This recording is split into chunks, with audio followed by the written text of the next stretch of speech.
যোৱা 15 ডিচেম্বৰত মালেবেৰী হাইস্কুল প্ৰাংগণত দূৰণিপৰীয়া মণ্ডল পৰ্যায়ৰ সুৰক্ষা কোষৰ উদ্যোগত স্থানীয় কিশোৰ-কিশোৰীসকলৰ মাজত এখন সজাগতা সভা অনুষ্ঠিত হয়। উক্ত সভাত স্কুলৰ শিক্ষক-শিক্ষয়িত্ৰী, অভিভাৱক, ছাত্ৰ-ছাত্ৰীৰ উপৰিও স্বাস্থ্যকৰ্মী, অংগনবাড়ী কৰ্মী, উকিল আৰু আৰক্ষী বিষয়াও উপস্থিত থাকে। সভাত যুৱচামৰ উচ্ছৃংখলতাৰ ভয়াৱহতা আৰু ইয়াৰ পৰা পৰিত্ৰাণৰ উপায়ৰ বিষয়ে বিশদভাৱে আলোচনা কৰা হয়। ভূপেন্দ্ৰ সংগীতেৰে আৰম্ভণি আৰু সংকল্প পাঠেৰে শেষ কৰা এই পদক্ষেপক উপস্থিত ৰাইজে যথেষ্ট প্ৰশংসা কৰে।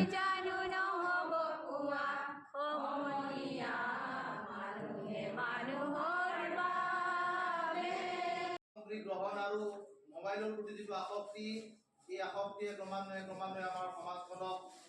কৰাল ৰাসলৈকে লৈ গৈ আছে। গতিকে আমি ছাত্ৰ ছাত্ৰীসকলক যদি আজি ইয়াৰ পৰাই এটা শিক্ষাৰে তেখেতসকলক নিজৰ ভৱিষ্যত সুৰক্ষাৰ দিশবিলাক আমি দেখাই দিব পাৰোঁ, তেতিয়া নিশ্চিতভাৱে তেখেতসকল উৎসাহী হ'ব, শিক্ষা গ্ৰহণৰ প্ৰতি আসক্ত হ'ব আৰু যিবিলাক অপ্ৰয়োজনীয় সামগ্ৰী তেওঁলোকে গ্ৰহণ কৰিছে সেইবিলাকৰ প্ৰতি তেওঁলোক সদায় আঁতৰত থাকিব। ধপাতৰ পৰা আদি কৰি গুটখা জাতীয় যিবিলাক সামগ্ৰী আমি আটাই বিদ্যালয় পৰ্যায়ত ধপাত বিৰোধী দিৱস উদযাপন কৰোঁ। ধপাত বন্ধ কৰাৰ বাবে বিভিন্ন পদক্ষেপ লওঁ, কিন্তু সেই পদক্ষেপ সম্পূৰ্ণৰূপে সমাপ্তি নহয়। আমি যদি সমাজখন সুৰক্ষিত কৰিব লগা হয়, আমাৰ বিশেষকৈ নাৰীসকল ওলাব লাগিব আৰু তেখেতসকলৰ এই পদক্ষেপ মই আদৰণি জনাইছোঁ। যিহেতু আমাৰ প্ৰত্যেকৰে নিজৰ ল'ৰা ছোৱালী আছে আৰু নিজৰ ল'ৰা ছোৱালীক আমি নিজৰ ঘৰতেই আমি যদি সুৰক্ষিত কৰিবৰ কাৰণে এই পৰামৰ্শসমূহ আগবঢ়াওঁ, তেতিয়া নিশ্চয় আমাৰ ছাত্ৰ ছাত্ৰী ল'ৰা ছোৱালী আটাই সুৰক্ষিত হ'ব। মোবাইল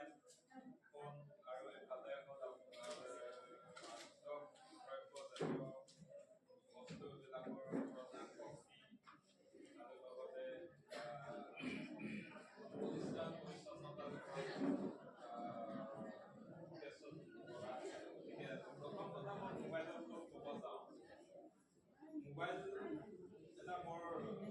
সুন্দৰ বস্তু, যদি আমি তাক ভালকৈ গ্ৰহণ কৰিব পাৰোঁ বহুতখিনি উপযোগী হয়। আমি ইয়াৰ জৰিয়তে বহুতখিনি তথ্য পাব পাৰোঁ, শিক্ষাৰ ক্ষেত্ৰতে হওক বা বিভিন্ন ক্ষেত্ৰত আমি ইয়াত পাব পাৰোঁ। কিন্তু এইখিনি পঢ়িব যোৱাৰ পিছত আমি দেখিবলৈ পাওঁ আমাৰ সেইখিনিত ছাত্ৰ ছাত্ৰী বা কিশোৰ-কিশোৰীসকল সদায় তাত নাথাকি বেলেগ ফাললৈ গুচি যায়। তো তাৰ কাৰণে বিভিন্ন ধৰণৰ প্ৰব্লেম আহি যায়, যেনে মানসিকভাৱে পৰিৱৰ্তন আহি যায়। মানসিকতাৰ পৰিৱৰ্তন কেনেকুৱা ধৰণৰ? মানুহজনে কিশোৰ-কিশোৰীসকলে মোবাইলটো লৈ অকলে চাই থাকে, কিন্তু বাকী যিখিনি ফ্ৰেণ্ড থাকে সেইখিনিৰ লগত সদায় সিহঁতৰ কথা তেনেকৈ পতা নহয়, অকল মোবাইলটোত লৈ ব্যস্ত। গতিকে এটা তেনেকুৱা অৱস্থাত কি হয়, ইয়াত নিজৰ মাজত যিটো কথা কোৱাৰ আৰ্ট থাকে সেইটো নোহোৱা হৈ যায়। লগত আহিব আপোনাৰ ডিপ্ৰেশ্যন মানে মানসিকভাৱে ভাগি লনলিনেছ, কেতিয়াবা অকলশৰীয়া অনুভৱ কৰিব, এনেকুৱা ধৰণৰ বহুখিনি প্ৰব্লেম আহি যাব। তাৰ উপৰিও চকুৰ প্ৰব্লেম, চকুৰে ভালকৈ নেদেখা হ'ব, ইয়াত ৰেড থাকে, সেইটো আমাৰ চকুত বহুখিনি প্ৰব্লেম হয়। গতিকে এই বস্তুবিলাকৰ প্ৰব্লেম আহিব। কোনোবাই হয়তো আকৌ লাউড স্পীকাৰ লৈ হেডফোন লৈ থাকিব কাণত, তো তেতিয়া কি হ'ব, কাণৰ প্ৰব্লেম বেছি, কাণখন দেখাব পাৰে। প্ৰথমতে অলপ ঠিক হ'ব, কিন্তু যেতিয়া লং টাইম হ'ব তেতিয়া এইটো আমাৰ যিডাল নাৰ্ভ থাকে কাণৰ, সেই নাৰ্ভডাল ডেমেজ হৈ যাব। গতিকে আমাকে বাকী মোবাইলত যিটো কিবা টাইমটো কম হ'ব লাগে, শাৰীৰিকভাৱে বহুখিনি প্ৰব্লেম আহে। ধৰক আমাৰ কি হয়, যেতিয়া মোবাইলটো চাই থাকে তাৰ শাৰীৰিক কোনো কষ্ট বা এক্সাৰচাইজ বা কোনো ধৰণৰ হেৰি নকৰে, গতিকে কি হ'ব, মানুহজন ক্ৰমান্বয়ে শকত হৈ যাব পাৰে। যিমানে শকত হ'ব, অবেচিটি হ'ব, মানে সেই সিমানেই মানুহজন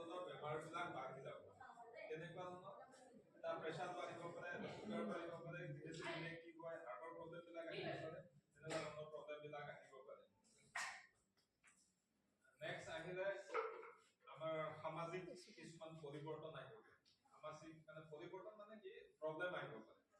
যেহেতু এজনে সিজনৰ লগত কথা পতাটো কমি যায় অকল মোবাইলৰ ভিতৰত থাকি যায় তেতিয়া কি হয় সিহঁতৰ ভিতৰত যিখিনি ক'ব লগা কথা কি যিখিনি থাকে সেইখিনি কাৰো আগত প্ৰকাশ কৰিব নোৱাৰা হৈ যায় তাৰ বিনিময়ত কেতিয়াবা বিপদত পৰিব লগা হৈ যায় যিটো সাৱধানতা ল'ব লাগিছিলে হয়তো কোনোবা এজনক কোৱাৰ লগে লগে সাৱধানতা বা কিবা এটা উপদেশ দিলে সেইখিনি উপদেশ নাপায় বা সাৱধানতাখিনি গম নাপায় তেতিয়া কি হয় নিজে নিজৰ মাজত থাকি থাকি বিভিন্ন হেৰিলৈকে গুচি যাব পাৰে আনকি আত্মহত্যালৈকে যাব পাৰে গতিকে আমি সেই মোবাইলৰ ক্ষেত্ৰত এনেকুৱা ধৰণৰ বহুখিনি অসুবিধা দেখা যায় গতিকে মোবাইলত ইউজ কৰাটো এটা হেৰি হ'ব লাগে কম সময়ৰ কাৰণে আৰু যিটো বস্তুৰ পৰা নেকি আমি ভাল বস্তু শিকিব পাৰোঁ সেইটো কৰিব লাগে সেকেন্ড কথা হ'ল আপোনাৰ গুটকা বা বিভিন্ন নিচা জাতীয় বস্তু গুটকা খালে তাত অলপ নিচা তাত নেকি চাধা বা জৰ্দা এনেকুৱা বস্তু কিছুমান মিক্স হৈ তো সেইটোৱে আমাৰ যিটো সুস্থ চিন্তা কৰিব পৰা ক্ষমতা থাকে সেইটো কমায় আমি তেতিয়া আমি বিভিন্ন বেয়া হেৰিলৈও যাব পাৰোঁ আৰু নেক্সট কথাটো হ'ল আপোনাৰ মুখৰ ভিতৰত এটা ডাঙৰ প্ৰব্লেমৰ সৃষ্টি কৰে কেঞ্চাৰ সৃষ্টি কৰিব পাৰে ফাইব্ৰছিছ বুলি কয় অৰেল ফাইব্ৰছিছ এনেকুৱা সৃষ্টি কৰিব পাৰে নেক্সট আহিলে আপোনালোক ভোক চোক নালাগিব পাৰে হজম শক্তিবিলাক কমি যাব পাৰে তেনেকুৱা ধৰণৰ তাৰ কাৰণে পেটৰ বিষ আৰম্ভ হ'ব পাৰে এইবিলাক ধৰণৰ গুটখা আৰু মাদক দ্ৰব্যৰ এইবিলাক হ'ব পাৰে আৰু 3 নম্বৰ এটা বস্তু আছিলে সেইটো হ'ল আপোনাৰ পৰিষ্কাৰ পৰিচ্ছন্নতা তো এতিয়া পৰিষ্কাৰ পৰিচ্ছন্নতাটো অতিকৈ জৰুৰী কাৰণ আমি সুস্থ হৈ জীয়াই থাকিব লাগিলে আমাক পৰিষ্কাৰ পৰিচ্ছন্নতাটো অতিকে দৰকাৰ আমি শাৰীৰিকভাৱে আমি যদি সুস্থ হৈ থাকিব লাগিলে আমি এটলিষ্ট দিনটোত এবাৰ হ'লেও গা ধুব লাগে আৰু আপুনি বিভিন্ন কাম কৰাৰ পিছত আমি যেতিয়া খাম কিছু বস্তু খাবলৈ যাম খোৱাৰ আগত এটলিষ্ট আমি হাত ধুব লাগে ভালকৈ খোৱাৰ পিছত এবাৰ হাত ধুব লাগে ভাল বস্তুটো তোমালোকে যিমানে নাজানা আঁতৰাই পেলোৱা ঠিক আছে সেইটো হৈছে প্ৰধান কথা 2 নম্বৰ কথাটো হৈছে কি জানা আটাইতকৈ ডাঙৰ কথা মই এটা কম তোমালোকৰ বিশেষকৈ ছোৱালীখিনি লেডিজ ফাৰ্ষ্ট বুলি আমাৰ সমাজত এটা বদনাম আছে চবেই কয় বোলে লেডিজ ফাৰ্ষ্ট আজি মই সেইটো বদনামটো নাভাঙো মই তাকেই কৰিম লেডিজ ফাৰ্ষ্ট বুলি কোৱাৰ লগে লগে আমাৰ প্ৰভিজন আমাৰ কিছুমান আইনৰ কথা আছে আইন বুলি নহয় সমাজ চিষ্টেমত ৰাতিপুৱা উঠাৰ পৰা ৰাতিলৈ আমি যেনেকৈ চলো খোৱা বোৱা খোৱা এভৰিথিং প্ৰত্যেকটো কথাতে আমি কিছুমান নিয়ম কানুন মানি চলিব লাগিব চলিব লাগে তোমালোকে সদায় ছোৱালীবিলাকে এটা কথা মনত ৰাখিবা নট ইভেন ছোৱালী নট অনলি ছোৱালী গাৰ্লছ নহয় বয়জখিনিও no means no what do you mean no means no তাৰমানে কি তোমাৰ কিবা এটা কাম কৰিবলৈ মন নাই মায়ে কৰিবলৈ কৈছে সেইটো নো মিন্স নো নহয় কিন্তু তোমাৰ যিটো structure of the your body তোমাৰ দেহৰ যিটো বডিটোৰ যিটো পাৰ্টছ আজিৰ দিনত কোনো মতা মানুহে আগত আমি যিকোনো কথা ক'বলৈ লাজ কৰা উচিত নহয় এই কাৰণে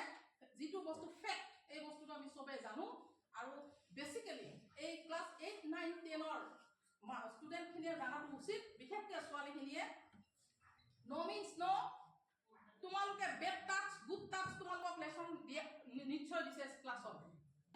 তোমালোকে প্ৰতিটো তোমালোকে সেই একেখিনি সন্মান মাক ঘৰত যেনেকৈ দিয়া তোমালোকে এই ছোৱালীবিলাকক সেই সন্মানটোৱেই দিব লাগিব ঘৰত যদি বাইদেউ আছে তোমালোকে ইহঁতক ভাবিব লাগিব বাইদেউ ঘৰত যদি ভণ্টি আছে সিহঁত হ'ল তোমালোকৰ ভণ্টি কিন্তু এইটো অৰ্থ নহয় তোমালোকৰ ভণ্টি নাই মাই নাই বাইদেউ নাই মানে ছোৱালীবিলাক উদণ্ড ব্যৱহাৰ কৰোঁ